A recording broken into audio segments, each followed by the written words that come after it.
Hi, welcome to Strength Coach TV. This is the show where we take you inside some of the best facilities in the country, give you a tour, and then we sit down with the owner, or in today's case, the strength and conditioning coach, and we talk a little bit of shop. But before I get into that, I just want to, today I'm in my podcasting studio. You can see the logo behind me, Continue.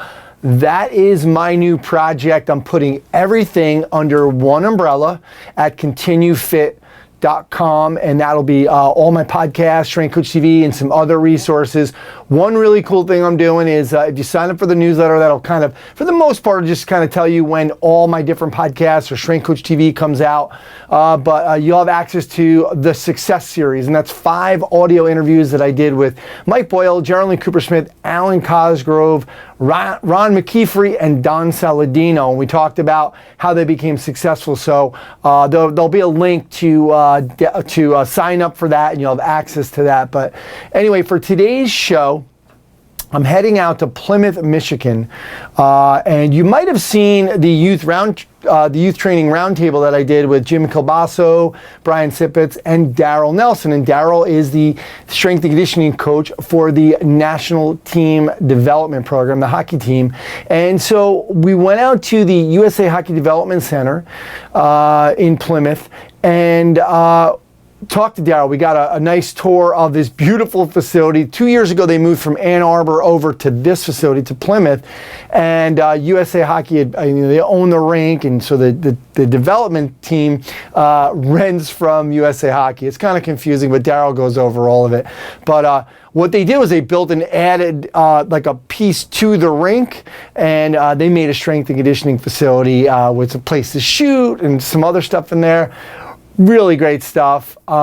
Beautiful facility. I was able to watch one of the teams work out, so that was a lot of fun. But let's head out to Plymouth, Michigan to go hang out with Darryl Nelson at the USA Hockey Development Center. Hey guys, welcome to Strength Coach TV. I am in Plymouth, Michigan, just outside of Detroit. We are at the USA Hockey Development Center with Darryl Nelson, strength and conditioning coach. Darryl, thanks for doing this. Absolutely, thanks for coming out. All right, I'm excited. I'm like, when I see that logo, I get so excited. Like, just for me, this is a big trip. I'm so excited to come here. Tell us, this is an amazing facility. How old are you guys? How long have you been here? Well, we've been here in this rink. This is our second season here. Okay. Before that, we were in Ann Arbor for, I was there for 14 years, and the program was there before me a little bit. Okay, well. Wow, yeah, so you've been with them for 16 years now. Obviously, it's a pretty good gig. Love just like last night getting a tour of the arena, which is very cool to have it inside, the training facility inside the arena. That helps. Tell us who you're training. So our program here is National Team Development Program. So we have an under-17 national team and an under-18 national team. So this season, all of our under-17 players were born in the year 2000. Okay. And all of our under-18 players were born in the year 1999. Okay. And we're training, the end goal is under-18 World Championships, which the IHF puts on in April every year. So it's a 2-year process of building those guys up for under-18 Worlds. So we'll have the same players for 2 seasons. The under-17 team will become next year's under-18 team. Okay. And then for the most part, those guys will go intact as a team to under-18 Worlds. They may make 1 or 2 changes on the roster, add an outside player, or sometimes maybe take a U17 player up to the U18s to go to World Championships. Yeah. So the kids come from all over the country, and they live here. You have like host families, and they basically go to school to different high schools in the area? Yep, absolutely. They live with a host family in one of the neighboring communities. I think we had guys at 5 different high schools this year. There's I think there's 6 or 8 high schools within like a half-hour radius driving distance of this rink. Those high schools must be bummed that they can't let those kids on the hockey team. Huh? Yeah, right. Now, all right. So they come in at under 17. They're 16, right? And then some of them turn 17. You have them only for 2 years. So how many guys are on each team? Usually we'll take 22 or 23 guys. For the most part, we'll take 12 forwards, 8D, and then 2 goalies. Some typically in hockey you play with 60. You have 20 guys, but with the situation we're in, we don't have necessarily like affiliate teams and all that. If you get an injury, there's not someone you can instantly bring up. You have to try to find somebody. Like your minor leagues, you don't have like a minor. And then the other thing too is actually from a practice standpoint, if you have 4 lines of forwards and you have 4 sets of D, it's actually better practicing. You can practice better, and I think that's part of the emphasis here is trying to make the guys good at practice. Yeah. You know, some guys aren't good practicers. Yeah. They're not good at preparing. So that's part of the deal. Yeah, and how long are they here for during the year? Is it just the school year? They're basically here for the school year. We usually will come in the week before Labor Day, so the end of August, and they'll get settled in and move into their home and get all their stuff squared away for school, and they'll start having practices and workouts. And they'll stay through the season, and then our under 17 team this year will be in till their finals are done, which is next week. So that's going to be June 15th, June 16th, whatever the last day of final exams is. And when their finals are done, they can go. Okay, they just go. They go back to their mom and dad's home, wherever they're from, Massachusetts or California or wherever it is. Cool. We'll sit down and we'll talk about some of the a little more details about the specifics of when you're training them, etc. So let's get a tour of the facility now. Okay. Yeah. So this is where we'll come in this entryway here. Our locker rooms are on the other side of the rink, so the guys will come through the rink, come in right here, grab a foam roller, and this is what we start. Stretching everything will be up on the dry erase board. Okay, you put all and then you got their programs in there. Yeah, and their programs are there. So they'll come in. We'll use this area. Foam roll, static stretch, and then whatever we break into, we'll move onto the turf, and usually from there it'll either be plyometrics or like some type of acceleration run. So we'll stay on the turf for that as well. So foam roll, stretch, warm up, activations, glutes, hip flexors, traps and rhomboids, all that kind of stuff. So we're trying to undo seated posture, do our warm up.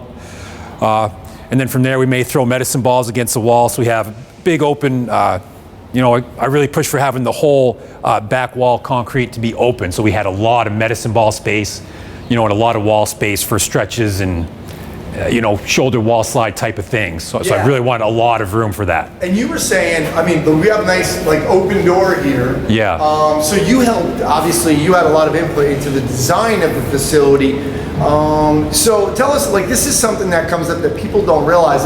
For example, the construction guys, they wanted to put some electric on there. Tell us that story. Yeah, so there was always hang-ups. So we did this plan, and you have to have so many electrical outlets. And so I talked about putting floor outlets along the back wall. Yeah. So they, I do the conduit and all that before they poured concrete. So we spent all this time meeting, and they ended up deciding not to do that. And they put outlets and conduit all along the length of the wall, which obviously was in the way of throwing medicine balls and doing glute wall slide type things.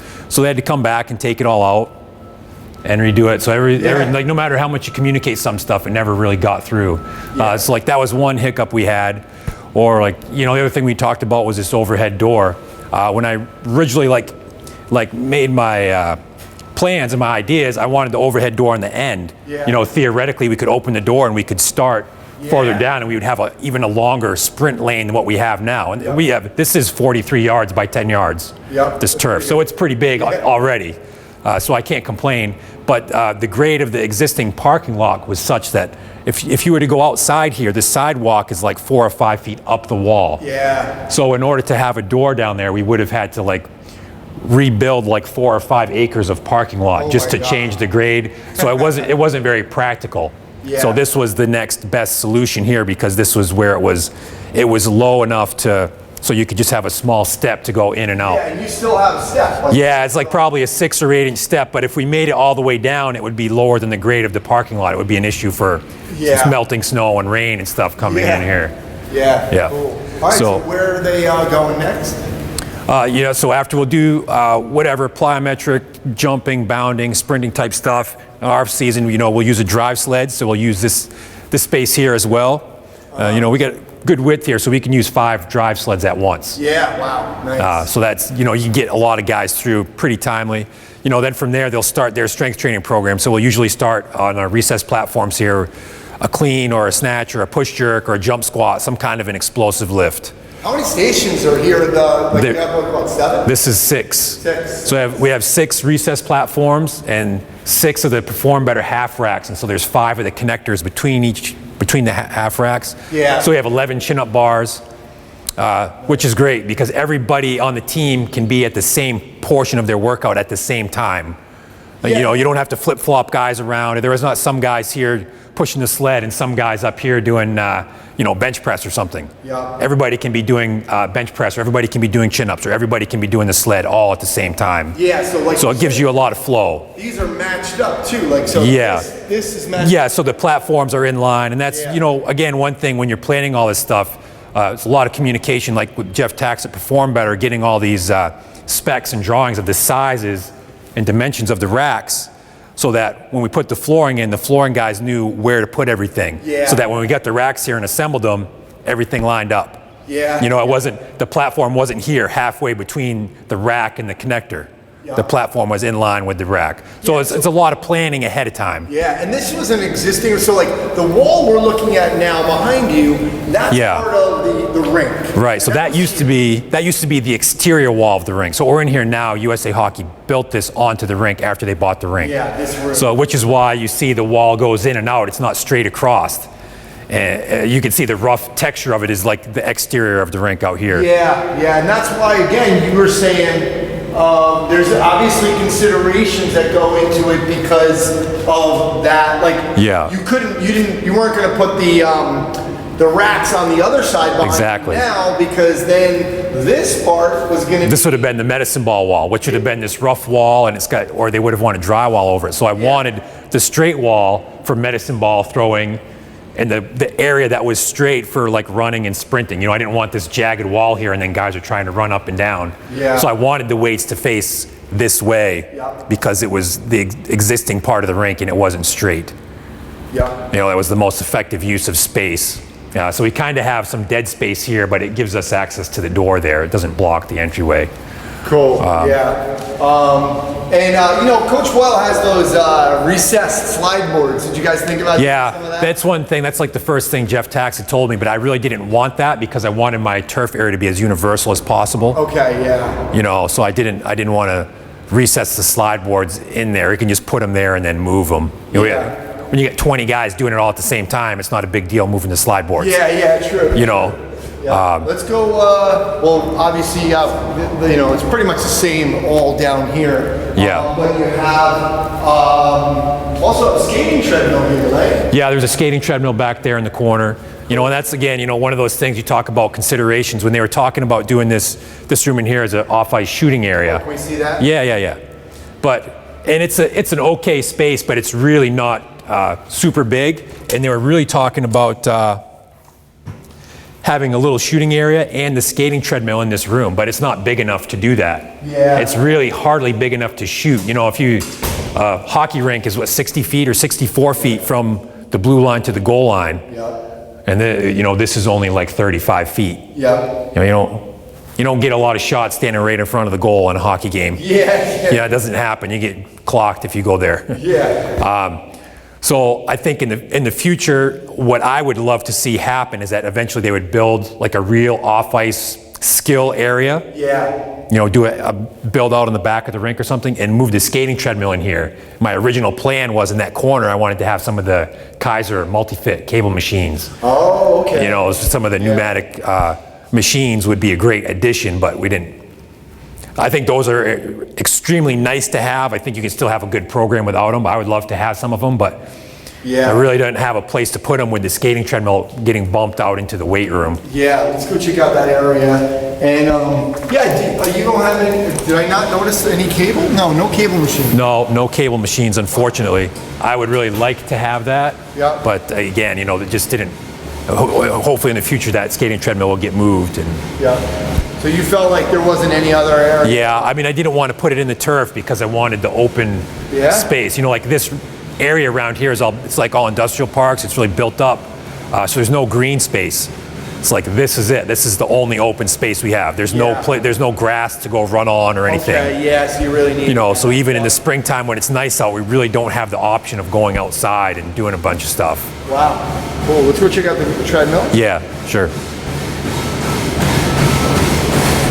And like, how much do you like this is like this is getting the base right here? Yeah. Glued hams. Glued ham benches. So they basically just got pushed in here, and when we use them, we pull them out. So they're spread out, so there's room in between them. You know, it leaves a little bit of open space there so people can walk through and get in and out. That door gets used a lot because there's a stairwell that goes up to the office. Okay. But yeah. You didn't feel like you could put a couple Kaiser tables? I probably could have squeezed them in here, but I didn't. Yeah. You know, when you look at the dumbbell rack here and there, it's really not, you know, it's something that one or two guys can do at a time, not the whole team. Yeah, cool. Yeah, and so. And how much do you, are you programming the treadmill into? I don't do the treadmill. Skating coach Carrie Kyle does all the skating, and she does the treadmill work.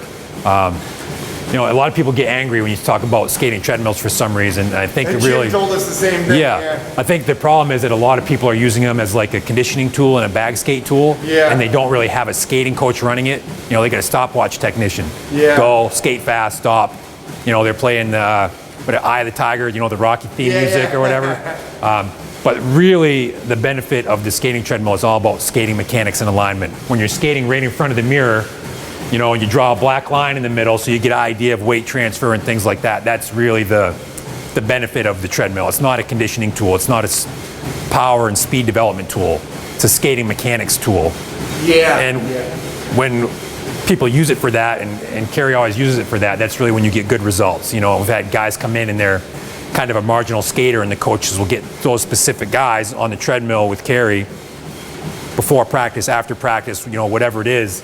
When they're making the changes in front of the mirror and they see it, the changes in their skating happen really rapidly. You try to do the same thing on the ice and the player doesn't get the visual feedback, and it's, you know, what takes months out there, it takes 3 or 4 days on this. Actually, Jim Kilbasso said the same thing about having the mirrors and they can videotape instead of like having a guy running where, you know, he's 50 yards away. Yeah, you're trying to video someone when they're moving. It doesn't. It's not the same. It's not the same. And you know, we always have to remember it's a tool. It's one tool in your toolbox. So very cool. Let's go sit down and we'll talk about some of the specific things that you're doing here. All right, sounds great. All right, love this place, Darryl. Let's talk about some of the things. All right, you're not the owner. You're working for USA Hockey, but you've been here for 16 years.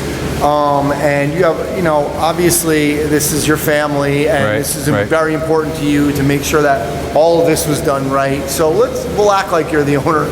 Because you had obviously all the input in here too, and you know, the walls, where to put everything, you know, talking with Perform Better. This was your baby. What were some of the challenges? Because I mean, we could look at it and be like, oh, you know, you had so much money and it's a big corporate. What were some of the challenges though that you faced kind of doing this? Well, you know, the challenges were, you know, I had all the input into what went in here and how we laid it out, but you know, the pre-existing wall to the arena and the build out there is like, this is the shape of your room. This is what you're going to put in there. You had no choice at that. So there was a couple quirky things, you know, like the elevator shaft down there.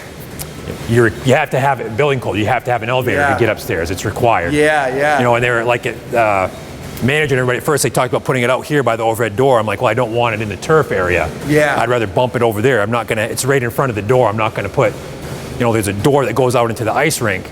I'm not going to put any equipment there anyway. That's where the elevator shafts can go. So that was the thing, you know, we talked about the overhead door and the difference in grade.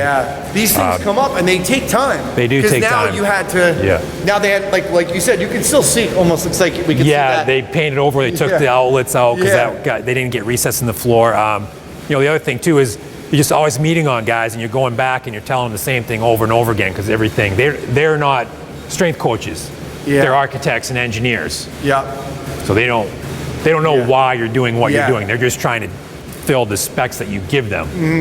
And so things slip through. But like another big thing was the mirrors. I think, you know, their experience was they were thinking it was going to be like a yoga or Pilates studio. So they had the mirrors spec'd out to being 6 inches off the floor. Well, a medicine ball can hit it, or, you know, a kid can take a 45-pound plate and lean it up against the wall and it's hitting the mirror. You know, a weight room, you really want the mirrors like 2 feet up or 30 inches up.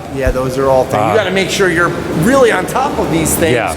Because once they're on the wall, it's expensive to change it. And you're getting in trouble if you know, you're going over budget. So that was one. Another thing is the height of the ceiling. You got to have at least 12 feet, I think, for a weight room. And so, you know, when you start getting into like, I don't know if you can see it on the camera, but the air ducts for the heating and air conditioning, like up there, you got an 8-foot rack.